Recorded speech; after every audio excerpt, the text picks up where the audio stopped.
Welcome to Comic Book Corner. I'm Dan DeLatorre. There has been an awful lot that has happened in the last 2 weeks since our last episode. Let's start right here with the very sad and tragic news of not one but two giants in the comic book artist industry, and that would be Neal Adams and George Perez. Both men were incredibly talented, to say the least. They gave us so much over the many years and decades. And many people have given their tributes regarding the cover stories or cover art that they had profiled. I just want to review a couple right here, two of my favorites. There are several to choose from. I just picked two here. The first one to the left is a personal favorite for obvious reasons.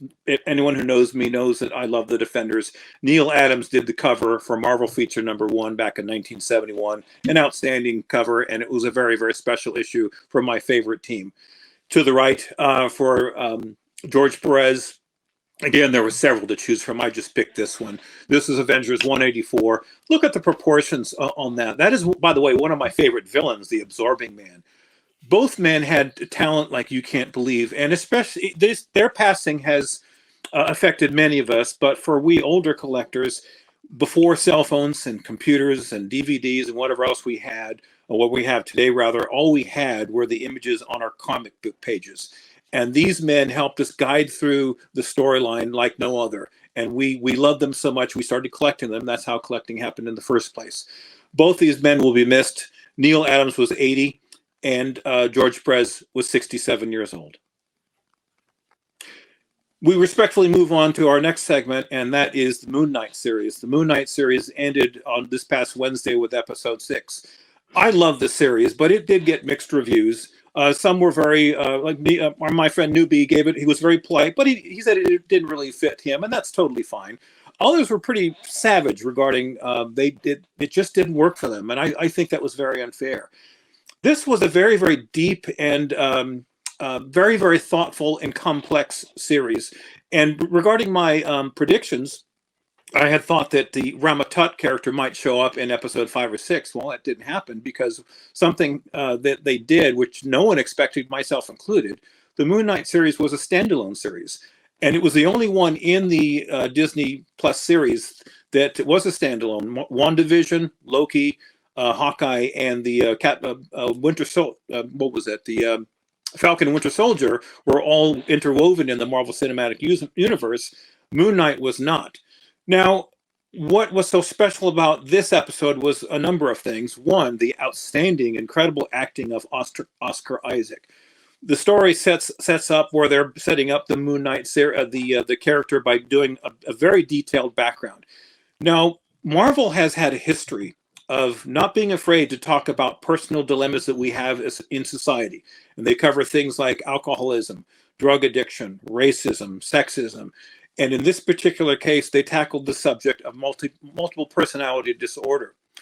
Now, what was so special was, in my opinion, episode 5 was the most powerful episode. It covered several things at once.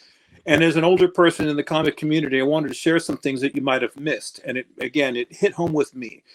We see the character Mark Spector as he is dealing with his past. And it goes back to the very beginnings of his difficulties. And he has to endure a number of traumas. The first trauma he dealt with was the death of his brother in a tragic drowning accident. They were adventuring, as many boys do. And think of the trauma that the character has to go through by seeing his brother die right before him, and there's nothing he can do. Sadly, that wasn't where the trauma ended. It continued on when he had to go home and tell his parents that his brother is dead, and seeing the ultimate grief of their parents. As a parent myself, the ultimate nightmare for any parent is to lose your child. I know people that have sadly gone through this. You simply never recover. And the trauma continued in the form of abuse, where his mother, Mark Spector's mother, I believe showed what was called parental favoritism. And I've also seen this in my own family and a number of families where I think she had favored the younger brother or the brother that had died.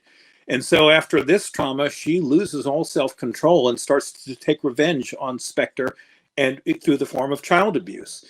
It was a very, very difficult scene to see, but I think Marvel played it very well. We understood what was going on, even though it was very, very disturbing.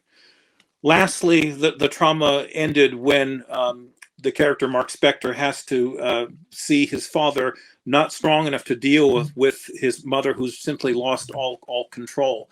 And that's another issue that young people have to go through, where if you as a child, you count on your parents to protect you.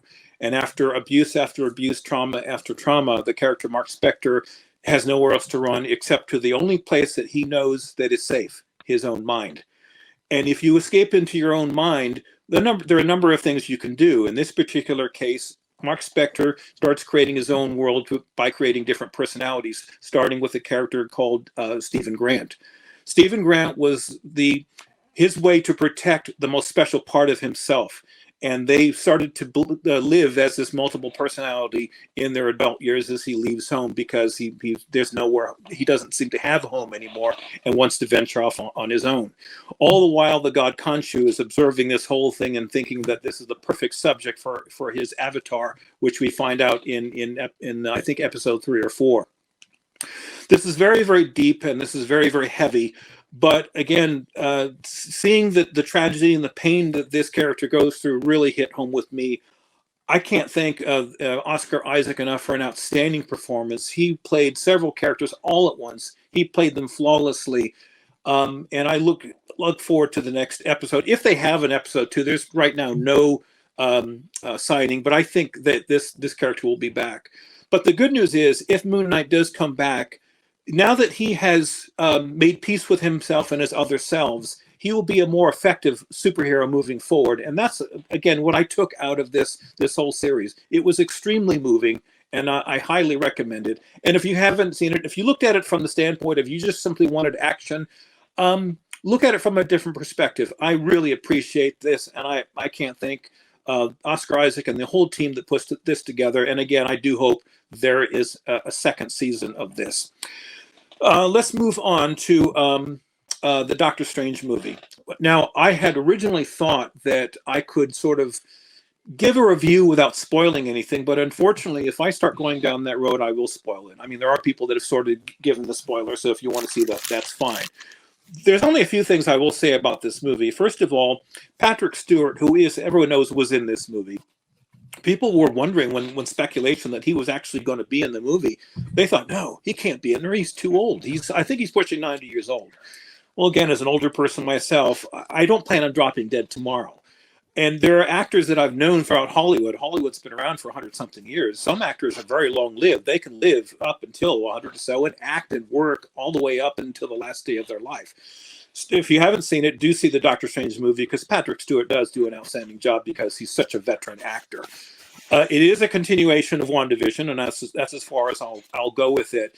But what really strikes me about this movie, as I said before, was not who showed up in the movie, but who didn't show up in the movie. The MCU couldn't have picked anyone better than Benedict Cumberbatch to play Doctor Strange, and as a Defenders fan, I'm absolutely delighted. I'm hoping that this does lead to the Defenders. There was no suggestion of that from this particular movie. Well, I may see it again to see if I've missed anything. But anyway, I think that this is an outstanding cast. One thing that does strike me regarding first appearances, and Ian brought up the first Brother Voodoo. I'll bring up a book that I wanted to profile, which is a bit pricey. There's Benedict Cumberbatch. Look how perfect that is. That looks like the Defenders Doctor Strange to me. But there was another issue image I didn't want to bring up of someone they called Defenders Strange. That's not the Doctor Strange that I remember. But the book I wanted to profile is a very expensive one, but still, I think, extremely reasonably priced. And that's his first appearance, Strange Tales number 110. That book compared to Tales of Suspense 39 and Journey into Mystery 83, the first appearances of Iron Man and Thor, that's roughly half the price of those respective characters. Now, the MCU has changed the entire back issue and comic book world. Unfortunately, we as people, we are very visual. And the biggest handicap with this particular book is that Doctor Strange himself is not on the cover. That personally doesn't bother me. It was an outstanding read, created by Steve Ditko, I believe in 1963. If you have the means, I would get your hands on this just to say you have one of the deep grails, because the grails in no particular order, would be Spider-Man, the Hulk, Fantastic Four, X-Men, Iron Man, Thor, and in the second tier, if you will, were Daredevil and Doctor Strange. Daredevil #1 is finally moving up on its own, but I still think Strange Tales 110 is something, again, it's a bit of a pricey book, but if you can get your hands on one, I would. That is my personal copy right there. I got that in 2020 in a bid on eBay. The final price was $702.15. And let me tell you, my heart was pounding towards the end of that bid because that's literally all the money I had to pay for that. But I can say I have a deep grail, even it is an introductory price. To the right, though, I guess I will throw out one little spoiler. That is the appearance of Clea. And Clea appears, I believe, in Strange Tales 126, another issue you might want to get your hands on. But that is towards the end credits.